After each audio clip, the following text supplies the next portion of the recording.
Hello everyone, कैसे हैं आप लोग। आज का दिन है रविवार।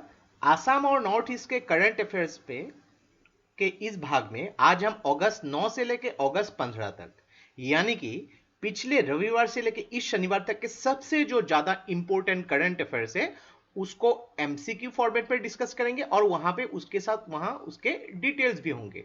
तो देखिए यहाँ पे आसाम और नॉर्थ ईस्ट के जो करंट अफेयर्स जो आपके एग्जाम पॉइंट ऑफ व्यू के हिसाब से इंपॉर्टेंट है वहां पे हम लोग ये सब डिस्कस करते हैं और इसके साथ जितना हो सके पॉसिबल स्टेटिक और जो डायनेमिक जो खबर होते हैं उसको रिलेटेड है आपके एग्जाम पॉइंट ऑफ व्यू के हिसाब से बहुत इंपॉर्टेंट जो होते हैं उसको डिटेल में डिस्कस करते हैं। तो अभी तक आसाम और नॉर्थ ईस्ट के करंट अफेयर्स के जितने भी वीडियोस हम लोगों ने डिस्कस किए हैं सारे के सारे वीडियोस की प्लेलिस्ट आपको डिस्क्रिप्शन में मिल जाएगी और इस वीडियो का जो पीडीएफ है आपको हमारे वेबसाइट में फ्री ऑफ कॉस्ट मिल जाएगी। दोनों ही लिंक मैंने डिस्क्रिप्शन में दे दिए हैं, वहां से आप फॉलो कर सकते हैं इसको। और यहाँ पे देखिए हर जो प्रश्न इक्वली इंपॉर्टेंट होती है, तो इस वीडियो को एंड तक बिल्कुल देखते रहिएगा। और इससे पहले अगर आप लोगों ने हमारे चैनल को अब तक सब्सक्राइब नहीं किया है तो इसको प्लीज सब्सक्राइब कर लीजिए ताकि आने वाले ऐसे ही वीडियोस के नोटिफिकेशन इसी तरह आपको मिलते रहे।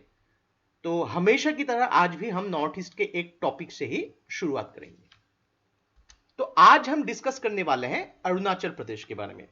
तो हाल ही टाइम में अरुणाचल प्रदेश ने यहां पे कुछ डिमांड किया है कि दो ऑटोनोमस काउंसिल जो है अरुणाचल प्रदेश को जो है मिलना चाहिए on the basis of 6 schedule of the constitution या फिर आर्टिकल 371 ए। तो दोनों के ही बारे में हम डिस्कस करेंगे। तो पहले बात करते हैं 6 शेड्यूल के हिसाब से। तो हमारे भारत के कॉन्स्टिट्यूशन के हिसाब से एडमिनिस्ट्रेशन जो है जो ट्राइबल एरियाज में आसाम, मेघालय, त्रिपुरा और मिजोरम के 4 डिस्ट्रिक्ट्स में से 10 एरियाज को जो 6 शेड्यूल में रखा गया है। तो यहाँ पे जो भी डिस्ट्रिक्ट आते हैं यहाँ पे जो ऑटोनोमस डिस्ट्रिक्ट काउंसिल हर डिस्ट्रिक्ट में फ्रेम किया जाता है। तो यहाँ पे उन डिस्ट्रिक्ट को जो है ऑटोनोमी दिया जाता है बेस्ड ऑन सिविल और जुडिशियल पावर। लेकिन इस डिस्ट्रिक्ट्स में जो एग्जीक्यूटिव पावर होती है ये स्टेट के पास ही होती है, लेकिन जो सिविल और जुडिशियल पावर स्टेट्स को अपने ऑटोनॉमी के हिसाब से दिए जाते हैं। तो यहाँ पे जो भी ऑटोनोमस डिस्ट्रिक्ट काउंसिल होते हैं यहाँ पे टोटल लेस देन 30 मेंबर्स यानी कि 30 से भी ज्यादा मेंबर नहीं हो सकते हैं यहाँ पे। तो यहाँ पे 30 मेंबर से क्या होता है कि 4 मेंबर जो है गवर्नर यहाँ पे अपॉइंट करते हैं और मैक्सिमम अगर 26 मेंबर हो तो उनके बीच में यहाँ पे इलेक्शंस होती है। तो ये इलेक्शन जो होती है अगर बाय चांस किसी वजह से इलेक्शंस नहीं हो पाया तो यहाँ पे गवर्नर क्या करते हैं उस स्टेट के जो गवर्नर है एक एजेंट यहाँ पे अपॉइंट करते हैं, उस एजेंट के द्वारा मेन ये डिस्ट्रिक्ट काउंसिल गवर्न किया जाता है। तो आप मान लीजिए कि बोडोलैंड टेरिटोरियल रीजन में अभी इलेक्शंस नहीं हो पा रही थी तो वहां पे जो है गवर्नर के एजेंट के द्वारा वहां काम चलाया जा रहा है। तो यहाँ पे देखिए ये तो हो गए आपके 6 शेड्यूल के बारे में। और एक चीज याद रखिएगा 6 शेड्यूल एरियाज पे जो इलेक्शंस होते हैं 5 साल में एक बार होना नियम है, वहां पे जायज है।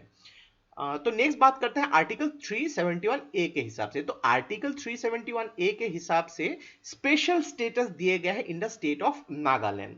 तो यहां पे स्पेशल स्टेटस का मतलब क्या है कि कोई भी एक्ट ऑफ पार्लियामेंट अगर हो तो नागालैंड में अगर एप्लीकेबल होने हो तो यहाँ पे स्टेट असेंबली की यहाँ पे अप्रूवल होनी जरूरी है। कोई भी एक्ट अगर पार्लियामेंट ने बनाया जो नागालैंड के कस्टमरी लॉ या फिर प्रोसीजर के खिलाफ हो वो एप्लीकेबल नहीं होंगे। यहाँ पे कोई भी नागालैंड के सोशल या फिर जो रिलीजियस प्रैक्टिसेस है उसके अगेंस्ट होती है तो वो एप्लीकेबल नहीं होंगी। लैंड की जो यहाँ पे ट्रांसफर हो या फिर ओनरशिप की जो प्रोविजन होती है यहाँ पे लोकल लोगों के पास ही होते हैं।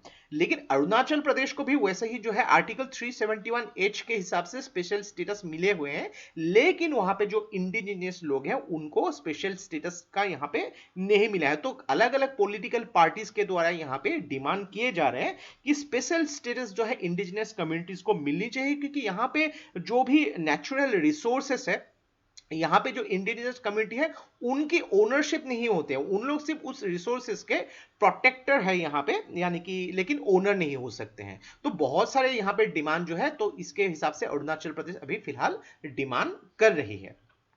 आगे बढ़ते हैं हम। तो जैसे कि आप लोग जानते हैं कि कुछ दिन पहले हमने अपना वेबसाइट लॉन्च किया था, तो वहां पे आप ईशान खरीद सकते हैं, वहां पे ऑनलाइन हमारे वेबसाइट से खरीद सकते हैं। अभी ईशान क्या है, पूरे महीने का आसाम और नॉर्थ ईस्ट का जो करंट अफेयर्स का जो डिटेल एनालिसिस आपको मिलेंगे वन बाय वन, जो हम लोग यहाँ पे डिस्कस करते हैं। मैं तो एक्सप्लेन करते जाता हूँ, लेकिन इसका रिटर्न फॉर्म में भी होना बहुत जरूरी है। तो काफी सारे हमारे व्यूअर्स ने एक्चुअली एक डिमांड किया था, तो उसके हिसाब से ये हम लोगों ने स्टार्ट किया है इनिशिएटिव। तो ये एक मंथली मैगजीन टाइप की है। पूरे के पूरे महीने आसाम और नॉर्थ ईस्ट का जो करंट अफेयर्स मिल जाएंगे आपको। इसके अलावा जो भी कॉन्टेम्पोरेरी इश्यूज होती है, चाहे वो आसाम और नॉर्थ ईस्ट के किसी भी टॉपिक हो, जियोग्राफी से रिलेटेड हो, इकोनॉमी से रिलेटेड हो, सोसाइटी के कुछ सिस्टम से रिलेटेड हो, कुछ पॉलिटिकल जो यहाँ पे इंपॉर्टेंस के बारे में बात हो, पूरे के पूरे नॉर्थ ईस्ट के इंपॉर्टेंस के बारे में बात हो, उनके ऊपर जो भी इंपॉर्टेंट आर्टिकल्स है हमारे एक्सपर्ट्स के द्वारा लिखे गए, वो भी आपको मिल जाएंगे। इसके अलावा आसाम दर्शन, Assam art and culture, Assam history, Assam geography के एमसीक्यूज भी आपको मिल जाएंगे। तो पूरे महीने का एक बहुत ही डिपेंडेबल एक हैंडबुक आप मान सकते हैं। इसको आप डाउनलोड कर सकते हैं। इसका प्राइस है सिर्फ 35 रुपीज, और इसका जो पीडीएफ आप लोग डाउनलोड कर सकते हैं, बहुत ही काम में आने वाली है। इसका लिंक मैंने डिस्क्रिप्शन में दे दिया है, वहां से आप उसको फॉलो कर सकते हैं। तो चलिए आज की वीडियो शुरू करते हैं। वेरी वेरी इंपॉर्टेंट क्वेश्चन आप बोल सकते हैं, क्वेश्चन ऑफ द मंथ।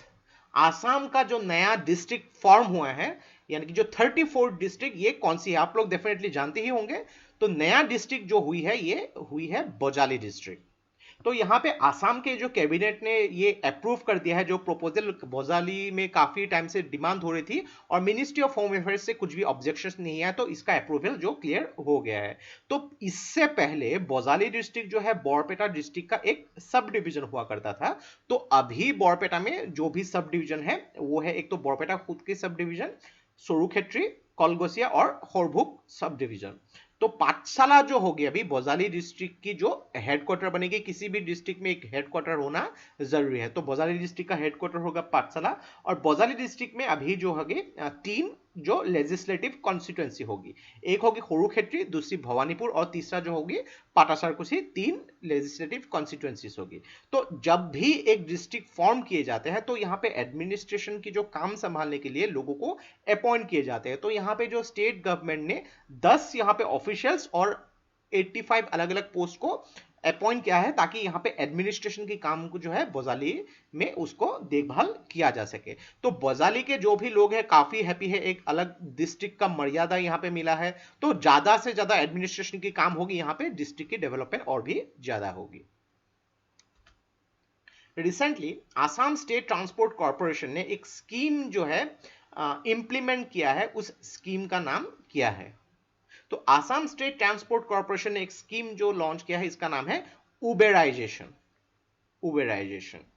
तो ये स्कीम इंट्रोड्यूस किया गया है आसाम गवर्नमेंट ने, और इसको इंप्लीमेंट किया गया है एक्चुअली आसाम स्टेट कॉर्पोरेशन के द्वारा। तो ये जो है 2019 का जो बजट था उसमें मेंशन किया गया था। तो यहाँ पे स्टेट गवर्नमेंट क्या करेगी, जो बेनिफिशियरीज होंगी उनको सब्सिडीज प्रोवाइड करेगी। तो सब्सिडीज कितना प्रोवाइड करेगी? यहाँ पे 25% की सब्सिडीज प्रोवाइड करेगी, और 75% बेनिफिशियरीज को खुद से यहाँ पे इन्वेस्ट करने पड़ेंगे। तो इन 25% में से जो सब्सिडी प्रोवाइड किया जा रहा है, तो 15% जो होगी ये रिफंडेबल होगी, और 10% जो ये नॉन रिफंडेबल होगी। तो यहाँ पे क्या होगा कि जो बस यहाँ पे बेनिफिशियरीज खरीदेंगे, 5 साल के लिए अंडर एएसटीसी के द्वारा जो ऑपरेट किया जाएगा उसके हिसाब से यहाँ पे चलाना पड़ेगा। तो ये अनाउंसमेंट दिया है जो एएसटीसी आसाम स्टेट ट्रांसपोर्ट कॉर्पोरेशन के जो चेयरमैन है अशोक भट्टराय के द्वारा। और ये जो गवर्नमेंट है अभी आसाम की स्टेट गवर्नमेंट यहाँ पे प्लानिंग कर रही है कि 668 जो नई बसेस जो है खरीदने का। तो यहाँ पे उबेराइजेशन स्कीम जो है आसाम के हर जगह पे एप्लीकेबल होगी, चाहे वो गुवाहाटी हो, बीटीडी एरियाज हो, हिल डिस्ट्रिक्ट्स हो, टी गार्डन एरियाज हो, माजुली, धेमाजी, धुबुरी सोदिया, हर जगह पे यहाँ पे एप्लीकेबल होगी। तो हर बेनिफिशियरीज को यहाँ पे मिनिमम जो है मैक्सिमम 5 बसेस ही मिलेंगे, 5 बसेस से ज्यादा नहीं मिलेंगे। तो यहाँ पे इन बसेस को एएसटीसी के अंदर 5 सालों तक जो है चलानी पड़ेगी, तभी ये जो अकॉर्डिंग टू रूल ये एप्लीकेबल होंगे। तो एएसटीसी के बारे में जानते हैं। तो एएसटीसी क्या है? एक पब्लिक सेक्टर कॉर्पोरेशन है जो मिनिस्ट्री ऑफ ट्रांसपोर्ट के अंदर आती है, और इसकी स्थापना हुई थी 1970, और इसके चेयरमैन का नाम है ऑलरेडी जो डिस्कस किया Ashok Bhattarai. Very very important question. तो रिसेंटली जो सिक्स शेड्यूल, सॉरी सिक्स बोल रहा हूँ यहाँ पे, आसाम अकॉर्ड का जो क्लॉज 6 है उसके इम्प्लीमेंटेशन के लिए एक रिपोर्ट पेश किया गया है। तो उसको जो ऑल आसाम स्टूडेंट्स यूनियन ने उसको एक्चुअली रिलीज कर दिया है, उस रिपोर्ट के कॉन्फिडेंशियल बातें। तो यहाँ पे आसामीज की डेफिनेशन के लिए कट ऑफ ईयर जो है, कट ऑफ डेट कौन सी मानी जाएगी? तो इसका सही उत्तर है जनवरी 1950। तो यहां पे जो भी डिस्कस करूंगा उसको एक स्टोरी की तरह से आप याद रख सकते हैं। तो क्या हुआ कि recently all Assam students union ने जो कॉन्फिडेंशियल रिपोर्ट गुवाहाटी में उसको रिलीज कर दिया गया है। तो एक्चुअली आंसू क्या था यहाँ पे, ऑल असम स्टूडेंट्स यूनियन एक पार्ट था सेंटर का जो हाई लेवल कमिटी, जो सिक्स जो क्लॉज है आसाम अकॉर्ड का उसको इंप्लीमेंटेशन के लिए फॉर्म किया गया था। तो ये यहाँ पे टोटल 14 मेंबर की एक कमिटी को फॉर्म किया गया था पिछले साल, यानी कि 2019 के जुलाई के महीने में, और इनके जो हेड थे हाई कोर्ट के रिटायर्ड जज बिप्लब कुमार शर्मा। तो इस कमेटी ने काफी सारे रिसर्च, काफी सारे अनुसंधान करने के बाद फरवरी 2020 में क्या किया कि स्टेट गवर्नमेंट को रिपोर्ट को सबमिट कर दिया। अभी यहाँ पे उसके बाद कोरोना आ गई, तो काफी यहाँ पे मुश्किलात आ गई, यहाँ पे सब जो फोकस कोरोना के हिसाब से चला गया। तो यहाँ पे आशू के जो मेंबर्स है यहाँ पे काफी तिलमिला गए, फ्रस्ट्रेशन हो गए कि यहाँ पे स्टेट गवर्नमेंट कुछ भी नहीं कर रही है आसाम अकॉर्ड के जो क्लॉज 6 को प्रोटेक्ट करने के लिए। तो वहां पे फ्रस्ट्रेशन में आके वहां पे जो भी रिपोर्ट उन लोगों ने कॉन्फिडेंशियल स्टेट गवर्नमेंट को दिया था वो प्रेस के सामने रिलीज कर दिया। तो अभी अगर बात करेंगे आसाम अकॉर्ड, तो ये एक मेमोरेंडम ऑफ सेटलमेंट है जो साइन किया गया था गवर्नमेंट ऑफ इंडिया और आसाम मूवमेंट जो था 1985 के, तो वहां पे उनके लीडर्स के साथ। तो उसी के बाद जो है आसाम गण परिषद उसकी जन्म हो गई थी। और क्लॉज 6 जो है यहाँ पे अलग अलग क्लॉजेस आप उसको पढ़ सकते हैं। तो यहाँ पे क्लॉज 6 क्या बोलता है कि कॉन्स्टिट्यूशनल, लेजिस्लेटिव और एडमिनिस्ट्रेटिव सेफगार्ड्स मिलनी चाहिए किनको, ताकि आसामीज जो लोग हैं यहाँ पे उनकी जो कल्चरल, सोशल और लिंग्विस्टिक आइडेंटिटी और जो हेरिटेज है आसामीज लोगों की उसको प्रोटेक्ट करना और उसको प्रोमोट करना और उसको प्रिजर्व करना जो है ये क्लॉज 6 में लिखा गया है।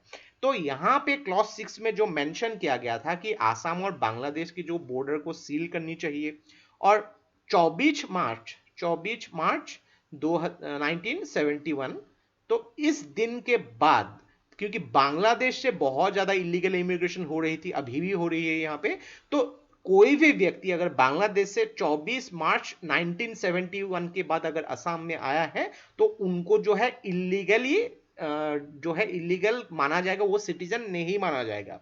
तो यहाँ पे काफी सारी बात हुई। तो एक देखिए यहाँ पे एक बात तो हुई कि 1950 जनवरी, यानी कि कोई भी व्यक्ति 1950 के जनवरी से अगर पहले आया है आसाम में तो उनको जो है आसामीज माना जाएगा। तो 1950 में तो बांग्लादेश जो है पैदा ही नहीं होता, ईस्ट पाकिस्तान हुआ था। तो कोई भी व्यक्ति अगर ईस्ट पाकिस्तान से भी आसाम आए हैं तो वो भी आसामीज कहलाएगा। महाराष्ट्र से अगर आसाम में आके वहां पे आसाम में रहना शुरू कर दिया वो भी अभी आसामीज कहलाएगा। पंजाब से आए हो, यहाँ पे तमिलनाडु से आए हो, अभी भी अगर रह रहे हो लेकिन 1950 जनवरी से अगर पहले आए हो तो उनको आसामीज डेफिनेशन के हिसाब से माना जाएगा। ओके, तो इतना आपने समझ लिया है। लेकिन अभी 1950 के जनवरी से लेके 24 मार्च 1971 के अंदर अगर कोई आया है तो उनको जो है इंडियन सिटीजन माना जाएगा। ऑब्वियसली अगर कोई महाराष्ट्र से आया तो वो इंडियन सिटीजन ही होगा, लेकिन अगर इलीगली बांग्लादेश से भी आए हैं 1950 जनवरी से लेके 1971 24 मार्च तक तो उनको सिटीजन माना जाएगा। लेकिन 1971 के बाद अगर कोई आए हैं तो उनको सिटीजन माना नहीं जाएगा, उनको डिटेन किया जाएगा या फिर डिपोर्ट किया जाएगा, ऐसी बात यहां पे लिखी थी। तो ये जो कमेटी फ्रेम किया गया था, जो रिपोर्ट सबमिट किया गया था, उस रिपोर्ट को रिलीज कर दिया गया है। तो यहां पे बोला गया है, ऑलरेडी जो कहा मैंने आसामीज की जो डेफिनेशन के बारे में, तो बोला गया है अभी उसके हिसाब से कोई भी व्यक्ति जो है 1950 के जनवरी से पहले अगर आया होगा तो उसको आसामीज बोला जाएगा। तो यहां पे आसामीज लोगों की जो रिजर्वेशन होनी चाहिए पार्लियामेंट में, स्टेट असेंबली में या फिर जो लोकल बॉडीज में आसामीज लोगों की जो यहाँ पे रिजर्वेशन होनी चाहिए, ये बात कही थी। और यहाँ पे लेजिस्लेटिव काउंसिल यानी कि विधान परिषद के बारे में भी मेंशन किया गया था। विधान परिषद जो है आसाम में फ्रेम होनी चाहिए। यहाँ पे आसामीज लोगों को जो है गवर्नमेंट जॉब्स में जो है कोटाज मिलनी चाहिए आसाम में, जो होनी चाहिए यहाँ पे। और यहाँ पे इनर लाइन परमिट यानी कि आईएलपी आसाम में इंट्रोड्यूस करनी चाहिए। तो आईएलपी क्या होती है? एक परमिशन होती है किसी भी स्टेट में एंटर करने से पहले। आईएलपी अभी 4 स्टेट्स में ही मौजूद है, मिजोरम, नागालैंड, मणिपुर और अरुणाचल प्रदेश। तो इसके अलावा भी आसामीज लोगों को यहाँ पे लैंड और लैंड राइट्स, लिंग्विस्टिक, कल्चरल और सोशल राइट्स, और इसके अलावा रिसोर्सेस एंड बायोडाइवर्सिटी को प्रोटेक्शन करने की भी बात कही गई है। तो सब कुछ यहाँ पे मेंशन किया गया। तो देखिए यहाँ पे एक ही क्वेश्चन में कितनी सारी बातें यहाँ पे डिस्कस किया। तो ये बातें आप लोग तो अभी समझ तो रहेंगे लेकिन थोड़ी देर के बाद भूल जाएंगे। तो इसका अगर आप लोग रिटर्न फॉर्म में अगर इसके डिटेल चाहते होंगे, पूरे के पूरे डिटेल्स आपको ईशान में मिल जाएगी। और जो कंटेम्पोरेरी आर्टिकल्स है, मैं गारंटी के साथ बोल सकता हूं, उसको अगर आप लोग पढ़ेंगे या बीच बीच में देखते रहेंगे, बहुत ज्यादा आपको हेल्प करने वाली है। आगे बढ़ते हैं। यहाँ पे रिसेंटली नारायण चंद्र गोस्वामी, उनकी निधन हो गई है। तो ये कौन से सत्र के सत्राधिकार थे? तो नारायण चंद्र गोस्वामी ये सत्राधिकार थे कमलाबाड़ी सत्र के। तो ये जाने जाते थे कि बज्जावली लैंग्वेज के एक पंडित के हिसाब से माना जाता था, और सत्रिया कल्चर को जो है आगे बढ़ाने में इनकी बहुत ज्यादा योगदान है। तो उनको डिब्रूगढ़ यूनिवर्सिटी ने 2010 में जो डी.लिट की ऑनररी उपाधि भी दी थी। और इसके अलावा उनको श्रीमंत शंकरदेव शिल्पी साधना बटा भी मिल चुके हैं। और इन्होंने जो है रामायण को संस्कृत से आसामीज में ट्रांसलेट भी किया था। और इन्होंने कीर्तन गुहा जो शंकरदेव ने लिखा है और जो नाम गुहा जो माधवदेव ने लिखा है उसको एडिट भी किया था। तो अगर बात करेंगे सत्र, सत्र क्या होता है कि एक शरण नाम धर्म मानने वाला जो एक अनुष्ठान होती है, जिसको शंकरदेव, माधवदेव, दामोदर देव या उनके डिसाइपल्स ने बाद में फ्रेम किया था। तो आसाम में अगर देखेंगे अनगिनत सत्र हैं, काफी सारे सत्र आपके नाम भी आपको मालूम होंगे, जैसे कि आउनियाटी सत्र, बाली सत्र, बरपेटा सत्र, बेलगुৰি सत्र, भवानीपुर सत्र, दिहिং सत्र, केतेकीबाड़ी सत्र, कल्प सत्र, काफी सारे जैसे कि मधुपुर सत्र, पाटबाउखी सत्र, सामगुड़ी सत्र, निकामुल सत्र, ऐसे बहुत सारे सत्र जो है आसाम में मौजूद है। इनमें से कौन सा रिफाइनरी को रिसेंटली एनवायरमेंटल क्लियरेंस मिला है एनवायरमेंट और फॉरेस्ट मिनिस्ट्री से, ताकि वो एक्सपांशन कर सके? तो ये रिफाइनरी जो है नुमलीगढ़ रिफाइनरी। तो आसाम में 4 रिफाइनरीज है, Bongaigaon refinery, Numaligarh refinery, Guwahati refinery और डिगबोई रिफाइनरी। तो आपको मुझे बतानी है इनमें से सबसे पुराना रिफाइनरी कौन सा है। वेरी इजी, आपको मुझे कमेंट बॉक्स पे लिख के बतानी है। तो यहाँ पे जो 27th एनुअल जनरल मीटिंग हुई थी, तो यहाँ पे नुमलीगढ़ रिफाइनरी की जो कैपेसिटी है 3 से लेके 9 मेट्रिक टन पर एनम जो है उसको मिलियन मेट्रिक टन की इसकी जो कैपेसिटी बढ़ाने के बारे में बात किया गया था। तो यहाँ पे नुमलीगढ़ रिफाइनरी करंटली अभी 3 मेन फोकस के ऊपर ध्यान दे रही है। तो पहला तो हुआ कि यहाँ पे एक्सपांशन करनी चाहिए यहाँ पे। दूसरी बात हुई कि यहाँ पे इंडो बांग्लादेश फ्रेंडशिप पाइपलाइन उसकी शुरुआत करनी चाहिए यहाँ पे। तीसरी बायो रिफाइनरी प्रोजेक्ट, तो उसके बारे में भी मैं डिस्कस कर चुका हूँ पहले। तो यहाँ पे अगर बात करेंगे नुमलीगढ़ रिफाइनरी लिमिटेड का जो है हाल ही टाइम में थोड़ा सा क्रूड ऑयल की प्रोसेसिंग अगर बात करेंगे 2019 और 20 में थोड़ी सी कम हुई है कंपेरेटिवली 18-19 के मुकाबले, क्योंकि थोड़ी सी यहाँ पे एंडिंग के टाइम में कोरोना वायरस का भी प्रॉब्लम दिखा जा सकता है। और नुमलीगढ़ रिफाइनरी ये जो लोकेटेड है गोलाघाट डिस्ट्रिक्ट में, इसकी स्थापना हुई थी 1993 में। और इसके टोटल शेयर में से अगर बात करेंगे 61.65% जो है ये भारत पेट्रोलियम के पास है। ऑयल इंडिया लिमिटेड के पास 26% का शेयर है। गवर्नमेंट ऑफ आसाम के पास यहाँ पे 12.35% का शेयर है। तो गवर्नमेंट जो है, गवर्नमेंट ऑफ आसाम इसको अभी बढ़ाना चाहती है। आगे बढ़ते हैं। तो कौन से स्टेट गवर्नमेंट ने रिसेंटली अप्रूव किया है policy on reservation of seats for women in villages employment council? तो ये जो पॉलिसी अप्रूव किया है मेघालय के गवर्नमेंट ने। तो मेघालय के चीफ मिनिस्टर कोनार्ड सामा ने इसको बारे में मेंशन किया था कि जो ग्रास रूट लेवल पे जो कम्युनिटी लेवल इंस्टीट्यूट्स है वहां पे महिलाओं के लिए 50% का आरक्षण यहाँ पे मिलेगा। तो इस पॉलिसी के हिसाब से जो भी यहाँ पे विलेज एम्प्लॉयमेंट काउंसिल होंगी वहां पे महिलाओं के लिए सीट्स जो है रोटेशनल बेसिस पे रिजर्व रखा जाएगा। तो यहाँ पे एक्चुअली क्या है कि कोई भी अगर यहाँ पे एडल्ट महिला है जो एक्टिव कम्युनिटी वर्कर्स है तो वो भी जो है इस कम्युनिटी के पोस्ट के लिए यहाँ पे अप्लाई कर सकते हैं। तो इसका मेन ऑब्जेक्टिव क्या है कि ग्रास रूट लेवल पे महिलाओं के ऊपर काफी ज्यादा प्रॉब्लम्स होती दिखाई देते हैं। तो यहाँ पे जेंडर इक्विटी को प्रमोट करने के लिए या फिर अलग अलग डेवलपमेंट इश्यूज जो है महिलाओं को उसको प्रमोट करने के लिए यहाँ पे एक एक्टिव पार्टिसिपेशन जो है महिलाओं की होनी चाहिए। तो इसके लिए इसको शुरुआत किया गया है। तो विलेज एम्प्लॉयमेंट काउंसिल जो है इसको शुरुआत किया गया था 2006 में, जो Mahatma Gandhi national rural employment guarantee act के हिसाब से in the state of Meghalaya. इनमें से कौन सा यूनिवर्सिटीज को जो भारत के सेंट्रल यूनिवर्सिटीज में से सेकंड स्पॉट हासिल हुआ है? याद रखिएगा जो सेंट्रल यूनिवर्सिटीज में से, तो ये यूनिवर्सिटी जो है राजीव गांधी यूनिवर्सिटी। तो राजीव गांधी यूनिवर्सिटी ये लोकेटेड है अरुणाचल प्रदेश में, जानते ही होंगे आप। तो इस यूनिवर्सिटी को रिसेंटली मिनिस्ट्री ऑफ एजुकेशन ने जो रिपोर्ट रिलीज किया है, अभी मिनिस्ट्री ऑफ एचआरडी नहीं, अभी मिनिस्ट्री ऑफ एजुकेशन हो चुकी है, तो जानते होंगे इसके बारे में। तो यहाँ पे राजीव गांधी यूनिवर्सिटी को टोटल 83% स्कोर मिला है। इसमें टॉप किया है जामिया मिलिया इस्लामिया ने, 90% जामिया मिलिया को मिला है। तो राजीव गांधी यूनिवर्सिटी को सेकंड रैंकिंग हासिल हुआ है। थर्ड रैंकिंग हासिल हुआ है दिल्ली के जवाहरलाल नेहरू यूनिवर्सिटी, और फोर्थ रैंकिंग हासिल हुआ है अलीगढ़ मुस्लिम यूनिवर्सिटी यूपी को। तो यहाँ पे स्कोर जो यहाँ पे किए गए हैं ऑन द इवैल्यूएशन ऑफ 17 की पैरामीटर्स के बेसिस पे, तो राजीव गांधी यूनिवर्सिटी एक्चुअली जो अरुणाचल प्रदेश के पापुम पारे डिस्ट्रिक्ट के रोनो हिल्स में लोकेटेड है। इसका पहला नाम रखा गया था अरुणाचल यूनिवर्सिटी। अरुणाचल प्रदेश का सबसे ओल्डेस्ट यूनिवर्सिटी है और इसका आधारशिला रखा गया था 1984 में, जो भारत के प्रधानमंत्री उस टाइम में थी इंदिरा गांधी के द्वारा। बाद में 2005 में इसका नाम अरुणाचल यूनिवर्सिटी से बदल के राजीव गांधी यूनिवर्सिटी कर दिया गया। इनमें से कौन से इंस्टीट्यूट ने रिसेंटली इंपेरियल कॉलेज लंदन के साथ मिलकर एक नैनो पार्टिकल डेवलप किया है जिसका नाम है मेटाग्रिड?